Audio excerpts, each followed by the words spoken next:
నమస్తే, welcome to our channel. నేను సౌజన్య.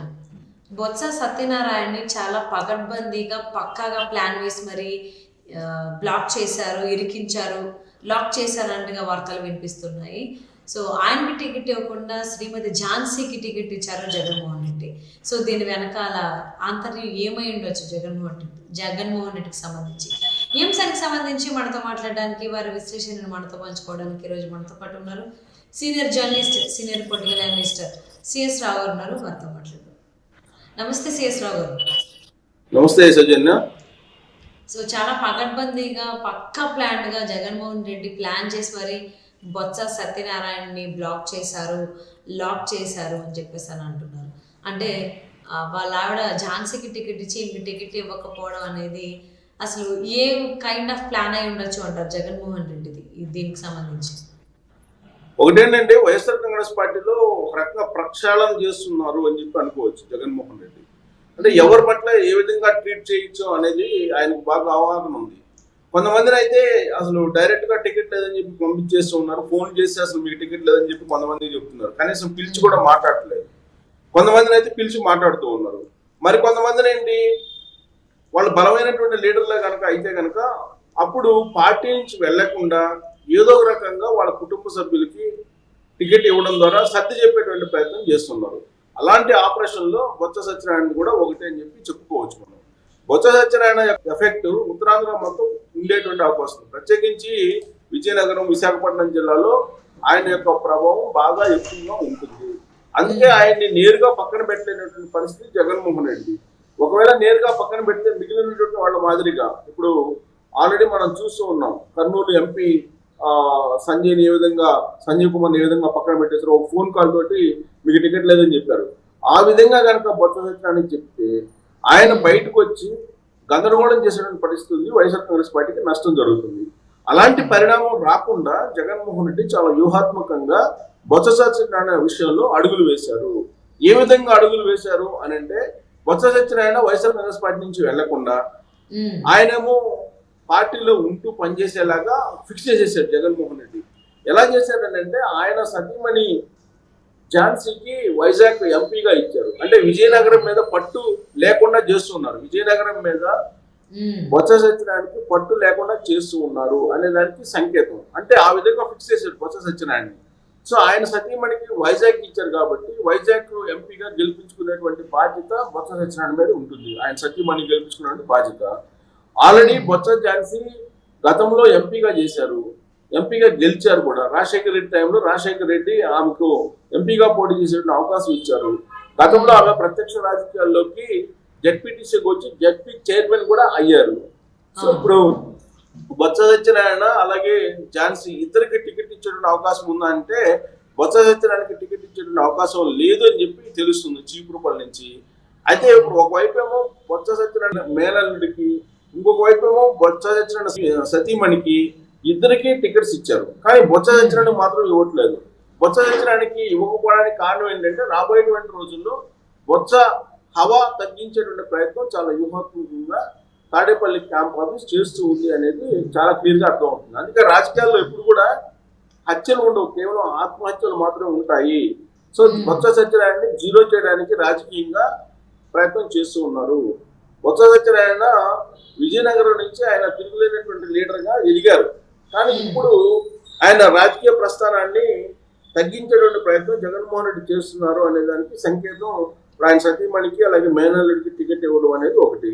ఇంకోటి ఏంటంటే, బొత్స సత్యనారాయణ యొక్క గ్రాఫ్ తగ్గించడానికి బొత్స సత్యనారాయణకి సంబంధించినటువంటి డిపార్ట్మెంట్లో ప్రత్యేకించి విద్యాశాఖను చూస్తూ ఉన్నారు ఆయన. ఇప్పుడు ఆ విద్యాశాఖకు సంబంధించి అనేక రకాల ఆరోపణలు ఇటీవల కాలంలో బయటకు వచ్చాయి. వాటిల్లో బైజూస్ ఒకటి, అలాగే టోఫెల్కి సంబంధించినటువంటి ఒప్పందాలు ఒకటి. ఇవి కాకుండా ఇటీవల పంచినటువంటి ట్యాబ్స్ ఏదైతే ఉన్నాయో స్టూడెంట్స్కి, ఆ ట్యాబ్స్లో కూడా ఒక భారీ కుంభకోణం పెద్ద ఎత్తున జరిగింది అనేది, ఇలా రకరకాలుగా ఒక 5-6 కుంభకోణాలకు సంబంధించినటువంటి ఇష్యూస్ బయటకు వచ్చాయి విద్యాశాఖ నుంచి. మరి ఏ శాఖలో లేనటువంటి అంశాలని విద్యాశాఖలోనే ఉన్నట్టు చూపించేటువంటి ప్రయత్నం కూడా చేశారు. సాధారణంగా ఒక మంత్రిని పక్కన పెట్టాలన్నా, లేదంటే ఒక సీనియర్ పొలిటీషియన్ని కొంచెం తక్కువ చేయాలన్నా, బొమ్మలు లేక పొగబెట్టాలన్నా ఇలాంటి అంశాలు బయటకు వస్తూ ఉంటాయి. వరుసగా బయటకు వచ్చినటువంటి విద్యాశాఖలో ఉన్నటువంటి అంశాలను కనుక మనం తీస్తే వైఎస్ఆర్ కాంగ్రెస్ పార్టీ నుంచి బొత్స సత్యనారాయణని బయటకు పంపించేటువంటి ప్రయత్నం చేస్తున్నారా అనేటువంటి ఒక ప్రచారం ఇటీవల జరిగింది. సో అంటే ఆ అసలు సిఎస్ రావు గారు సందర్భంలో బొత్స సత్యనారాయణ ఎప్పటి నుంచో రాజకీయాల్లో ఉన్నారు కాబట్టి, అంటే జగన్మోహన్ రెడ్డి రాజకీయాల్లోకి అడుగు పెట్టక ముందు నుంచి ఆయన ఉన్నారు, ఆయన ఇలాంటివి చాలా చూసి ఉండొచ్చు. సో ఇప్పుడు జగన్మోహన్ రెడ్డికి ఆలోచనలు ఏవైతే ఉన్నాయో, ఆయనకు టికెట్ ఇవ్వకుండా ఆయన సతీమణి ఝాన్సీకి టికెట్ ఇవ్వడం, మేనారెడ్డికి టికెట్ ఇవ్వడం అనేది ఈయన యాక్సెప్ట్ చేస్తారా? ఎలా జగన్మోహన్ రెడ్డి చెప్తే అలా బొత్స సత్యనారాయణ ఆడేటువంటి అవకాశాలు ఉన్నాయా, లేదా బయటకు వచ్చేస్తారా మాకు టికెటే అవసరం లేదని? సో అనివార్యంగా యాక్సెప్ట్ చేయాల్సి ఉంటుంది. ఎందుకంటే వాళ్ళ ఇంటిలో ఇద్దరికి ఇచ్చారు, వాళ్ళ మేనల్లుడికి అలాగే ఆయన సతీమణికి ఇద్దరికి ఇచ్చారు కాబట్టి పార్టీ కాదని వెళ్ళేటువంటి పరిస్థితి లేదు. ఒకవేళ తనకు కూడా ఇవ్వమని చెప్పి డిమాండ్ చేస్తే కనుక అప్పుడు ఆయనే బద్నాం అయ్యేటువంటి అవకాశం ఉంది. వైఎస్ఆర్ కాంగ్రెస్ పార్టీ ఉండేటువంటి మిగతా లీడర్లే నిలదీసేటువంటి అవకాశం ఉంది బొత్స సత్యనారాయణ. ఒక ఇంట్లో ముగ్గురికి ఎలా వస్తాయి అని చెప్పి ఇప్పటికే ఇద్దరికి ఇంట్లో ఇచ్చారు కాబట్టి మూడో టికెట్ ఎలా ఇస్తారు అని చెప్పి వచ్చేటువంటి అవకాశం. ఒకవేళ వ్యతిరేకంగా మాట్లాడినప్పటికీ అది వ్యతిరేకమైనటువంటి పవనాలు తీసుకువెళ్ళేటువంటి అవకాశం ఉంది బొత్స సత్యనారాయణకి. అందుకే బొత్స సత్యనారాయణకి అనుకూలంగా ఉన్నట్టు అట్ ద సేమ్ టైం ఆయన రాజకీయ ప్రస్థానాన్ని తగ్గించేటువంటి ప్రయత్నం చేస్తూ చాలా వ్యూహాత్మకంగా స్కెచ్ వేశారు జగన్మోహన్ రెడ్డి. సో అంతేకాదు ఆయన డిపార్ట్మెంట్ లో అనేకమైనటువంటి అంశాలు బయటకు వచ్చాయి ఇటీవల కాలంలో. ఒకవేళ ఆయన పార్టీకి వ్యతిరేకంగా కనుక పనిచేస్తే లేదా పార్టీకి వ్యతిరేకమైన వాయిస్ వినిపిస్తే కనుక డెఫినెట్ గా విద్యాశాఖలో జరిగినటువంటి అనేక అంశాలు ఉన్నాయి, అవన్నీ కూడా బయటకు వచ్చేటువంటి అవకాశం ఉన్నాయి. సో అవన్నీ బయటకు తీసుకొచ్చి బద్నాం చేసేటువంటి అవకాశం కూడా ఉంది బొత్స సత్యనారాయణని. సో ఆ దిశగా ఆలోచించడు బొత్స సత్యనారాయణ. ఇప్పుడు ఎలాగో వాళ్ళ ఇంట్లో ఇద్దరికి అవకాశం, ఒకరికి ఎమ్మెల్యే ఇంకొకరికి ఎంపీ అవకాశం ఇచ్చారు కాబట్టి ఇక మాట్లాడటానికి కూడా లేదు బొత్స సత్యనారాయణ. సో కాకపోతే ఒకవేళ అధికారంలోకి వచ్చిన తర్వాత మీకు ఎమ్మెల్సీ ఇస్తారన్నా ఏదో సత్య చెప్పొచ్చు, లేదా రాజ్యసభ ఇస్తారన్నా సత్య చెప్పొచ్చు. అంతే తప్ప బొత్స సత్యనారాయణ కాదని జగన్మోహన్ రెడ్డి ఒక అడుగు కూడా ముందుకేసేటువంటి పరిస్థితి ఉండదు. కారణం ఏంటంటే ఆయన పిసిసి అధ్యక్షుడిగా ఉమ్మడి ఆంధ్రప్రదేశ్ చేశారు. రాజశేఖర రెడ్డి ముఖ్యమంత్రిగా ఉన్నప్పుడు ఆయన అత్యంత క్లోజ్ పిసిసి అధ్యక్షుడిగా కూడా ఉన్నాడు. ఒకప్పుడు ఆయన రాజశేఖర రెడ్డి చనిపోయిన తర్వాత ముఖ్యమంత్రిగా ప్రపోజల్ లో ఉన్నటువంటి రేస్ లో ఉన్నటువంటి వాళ్ళలో బొత్స సత్యనారాయణ ప్రథమంగా ఉన్నారు అప్పట్లో. సో అలాంటి సీనియర్ పొలిటీషియన్ బొత్స సత్యనారాయణ. ఆయన్ని కాదని ఒక అడుగు కూడా జగన్మోహన్ రెడ్డి ముందుకు వేయలేరు.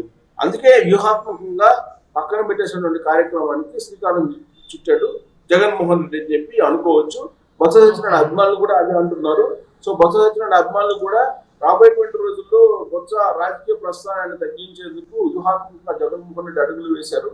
ఇప్పుడు పార్టీ నుంచి వెళ్ళలేని పరిస్థితి ఒకవైపు ఉంది, ఇంకొక వైపు పార్టీలో ఉండి పనిచేయాల్సినటువంటి సిచ్యువేషన్ కల్పించారు జగన్మోహన్ రెడ్డి. అనివార్యంగా పార్టీలో ఉండి పనిచేసిన పరిస్థితికి బొత్స సత్యనారాయణ తీసుకొచ్చారు. సో కాబట్టి పార్టీని వీడి వెళ్ళేటువంటి అవకాశం లేకుండా డోర్స్ క్లోజ్ చేసి ఒక వినూత్నమైనటువంటి గేమ్ ని ఇప్పుడు ఆడుతూ ఉన్నారు జగన్మోహన్ రెడ్డి బొత్స సత్యనారాయణ విషయంలో అని చెప్పి మనం చెప్పవచ్చు. ఎందుకంటే బొత్స సత్యనారాయణకి మినిస్ట్రీ కూడా తీసేస్తారని చెప్పి ఒకనొక టైంలో ప్రచారం జరిగింది. ఎందుకంటే జగన్మోహన్ రెడ్డి క్యాబినెట్ లో తొలి క్యాబినెట్ లో ఉన్నారు, మళ్ళీ క్యాబినెట్ లో కూడా ఉన్నారు. తొలి క్యాబినెట్ లో ఉండేటువంటి వాళ్ళని చాలా మందిని సీనియర్స్ కూడా పక్కన పెట్టడం జరిగింది. ఆ జాబితాలో పేరు నాని ఉన్నాడు, కొడాలి నాని ఉన్నాడు, బాలినేని శ్రీనివాస్ రెడ్డి ఉన్నారు. ఇలాంటి వాళ్ళు సీనియర్స్ చాలా మంది ఉన్నారు. కానీ బొత్స సత్యనారాయణ కూడా పక్కన పెడతారని ప్రచారం జరిగినప్పటికీ కూడా బొత్స సత్యనారాయణ పక్కన పెట్టలేకపోయారు. కంటిన్యూ చేయాల్సిన పరిస్థితి వచ్చింది జగన్మోహన్ రెడ్డికి. కాబట్టి బొత్స సత్యనారాయణ రాజకీయంగా జగన్మోహన్ రెడ్డి కంటే కూడా ఉత్తరాంధ్ర జిల్లాలో బలమైనటువంటి లీడరు. కాబట్టి ఆయన అధికారించి వెళ్ళేటువంటి పరిస్థితి లేదు. సీనియర్ రాజకీయ నాయకుడు బొత్స సత్యనారాయణ వాళ్ళ ఇంట్లో ఆల్రెడీ ఇద్దరికి ఎంపీ టికెట్, ఒకరికి ఎమ్మెల్యే టికెట్ ఇవ్వడం జరిగింది. ఆయనకైతే టికెట్ ఇవ్వకుండా చాలా పకడ్బందీగా బంధించారనే చెప్పుకోవాలి. లిటరల్లీ చెస్ గేమ్లో ఎలా అయితే చెక్ పెడతారో అలాగా బొత్స సత్యనారాయణకి చెక్ పెట్టారని చెప్పుకోవాలండి. మరి దాన్ని ఆయన ఎలా హ్యాండిల్ చేసి ముందుకు సాగుతారు ఈ రాజకీయాల్లో, ఈ ఎన్నికలు అనేది వేచుద్దాం.